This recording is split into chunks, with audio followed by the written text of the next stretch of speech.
كل ما هو جديد، وانزلوا تحت في التعليقات صلوا على الحبيب عليه أفضل الصلاة والسلام. صحينا من النوم طبعا، صلينا أول حاجة ونزلنا روشي للمدرسة للدرس، عليها درس الساعة 6:30، والجو الشارع ساكت لدرجة ان انا بقول يعني هي الساعة 5 الصبح ولا الساعة كام؟ ده الساعة 6:30 ومفيش صريخ في الشارع ولا اي حاجة ولا اي حيوان حتى. المهم نزلتها، ورايا مشوار ان شاء الله، يا رب يقضى يا رب، ودعواتكم معايا.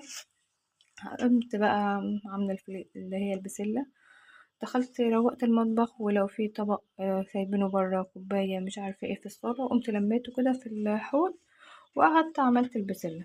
هغسل بقى الحاجات ديت ونشوف هنعمل ايه ان شاء الله. لقيت شوية الرز دول عشان لما نيجي ان شاء الله نعمل على طول. كان في هنا طبعا بقيت السمك بتاع المرة اللي فاتت، قلت لسه عاملاه قريب نعمل لهم فرخة. وكنا مطلعة طبق كيس لبن من الفريزر امبارح، الحمد لله فك، يعني لسه في حتة تلجة بسيطة على ما نروح المشوار ونيجي ان شاء الله.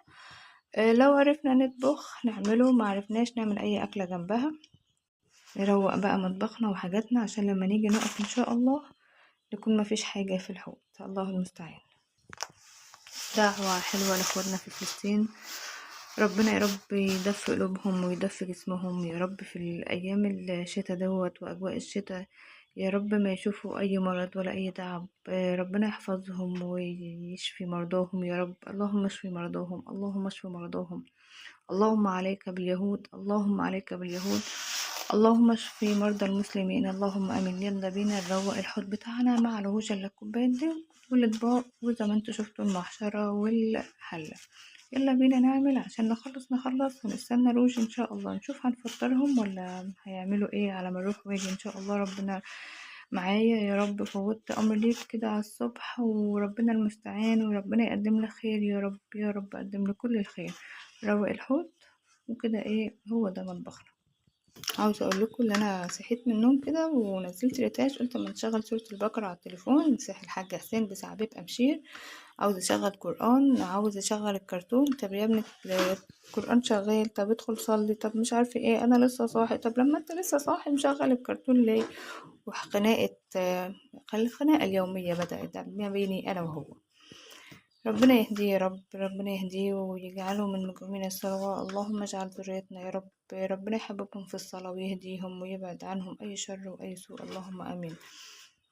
دايما قولوا رب اجعلني مقيم صلاة ومن ذريتي. ربنا يهديهم يا رب ويحببهم في الصلاة ويهديهم، ربنا يهديهم يا رب ويحفظ أولادنا جميعا.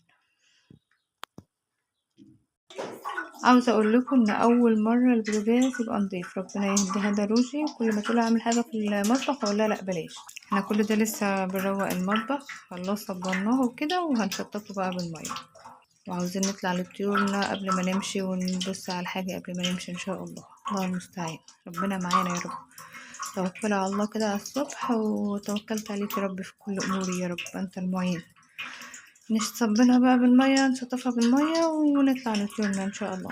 خلصت الحوض زي ما انتوا شايفين كده، مستعجلة النهاردة. اول ما شفت روجي جت قلت يبقى انا اتأخرت، قلنا هنمشي من غير فطار، نعمل لهم فطار الاول كده وبعد كده نتكل على الله، ومش لازم نطلع فوق لما نيجي ان شاء الله. هما كده كده قدامهم اكل من امبارح.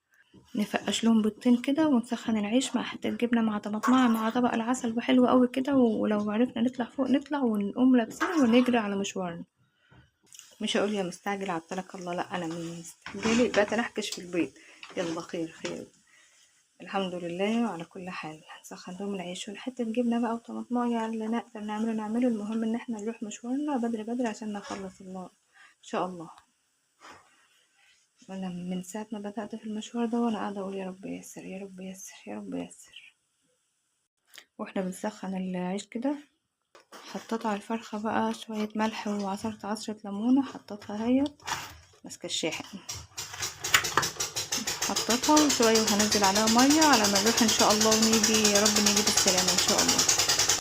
تعالوا كده واحنا بنسخن العيش نكشف على اللبن الحليب ما شاء الله عامل وش قشطه. قلت لكم بسخن الفرن، بحط البرام في الفرن وهو سخن، واقوم ايه قافله عليه وسايبه اللبن جوه في البرام، والفرن سخن، وسبته على الرخامة يوم، وتاني يوم حطيته في التلاجة، وبعد كده قمت مطلعاه وحطاه كده على الرخامة. ده المخلل بتاعنا قرب يخلص، نبقى نعمل لهم ان شاء الله. نشيل وش القشطة، مكنتش عاوزة اشيلها لما اكون معاهم، انا بحب القشطة بالعسل جدا. هنشيل وش القشطة بقى ونسيبه يروب براحته.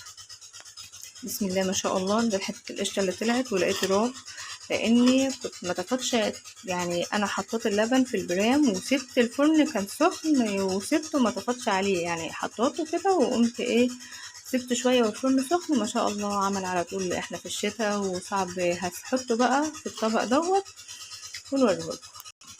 ادي اللبن الرايب زي ما احنا بنقول في الارياف.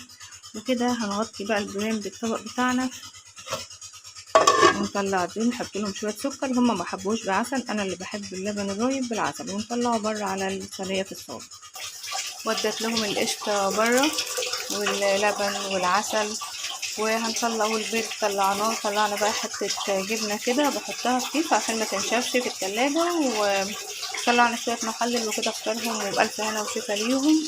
وبنحط ميه للفرخه كده عشان تفك على ما يجي ان شاء الله. نروح ابص بقى على طيرنا واقوم لابسه ثانيه في ثانيه. وكده ايه كده الفيديو بتاعنا على ما نروح مشوارنا وريكي. اللهم يسر لنا امورنا.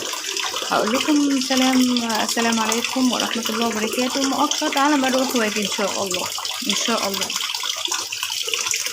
السلام عليكم ورحمه الله وبركاته. اعوذ بالله من الشيطان الرجيم.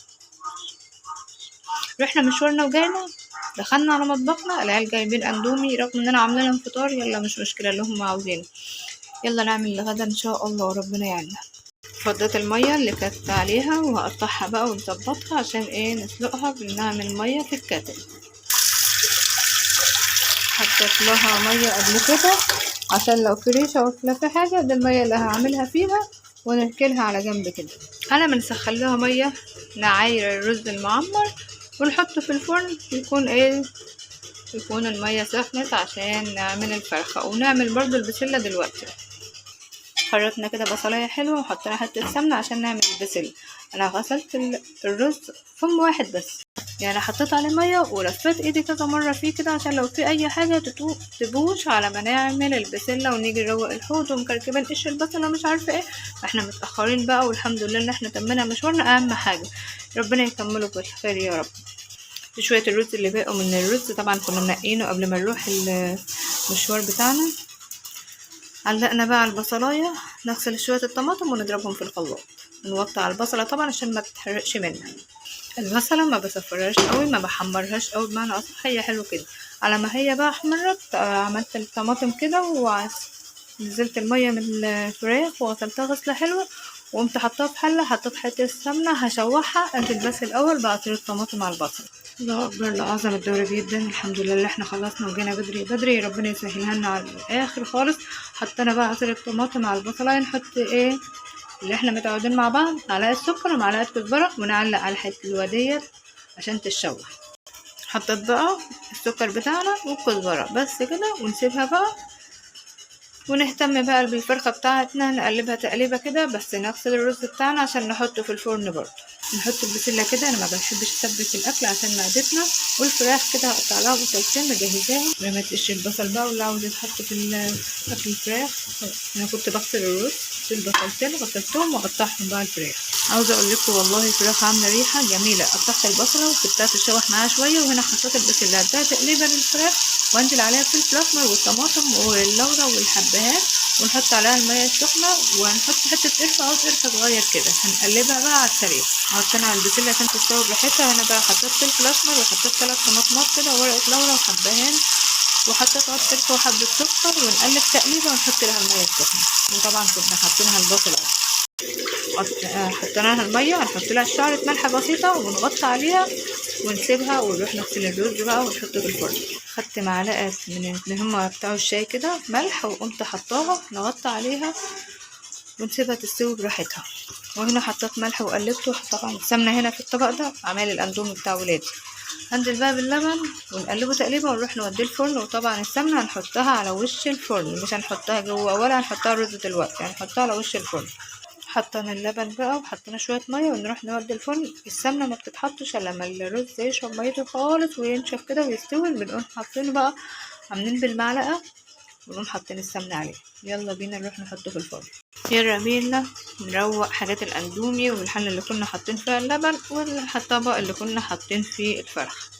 ودي غدانا ان شاء الله الفرخة والبسلة والرز المعمر بفضل الله. الهوا قايم برا، عاوزة اروح الم الهدوم عشان ما تطرش في العاصفة دي قبل ما نمشي نغسل المواعين ولما نيجي نغسل المواعين. كده خلصنا المطبخ الحمد لله. نروح بقى نلم الهدوم ونبص على الرز ونطلع فوق نبص على الفراخ وننزل نصلي الظهر ونرتاح شوية من التعب اللي احنا شفناه. وطيت على الفرخة طبعا والبسلة مطية عليها وشوية هاجي احطلهم ملحهم وكمونهم. وكده يبقى نوصل لنهاية الفيديو عشان انا بجد اتكسرت النهاردة ظهري ورجلي تعبني او تبقى مش طواجين. ما تنسوناش باللايك والاشتراك وتفعيل زر الجرس. يا رب قناتنا تكبر بفضل ربنا ثم بيكم، ودعوا دعوة حلوة ولكم منها بالمثل يا رب العالمين. ما تنسوش اخواتنا في فلسطين وجميع البلاد العربية الإسلامية. اللهم صل وسلم وبارك على سيدنا محمد صلى الله عليه وسلم. يا رب قناة عائلة المروجي تكبر بفضل ربنا ثم بيكم، والسلام عليكم ورحمة الله وبركاته.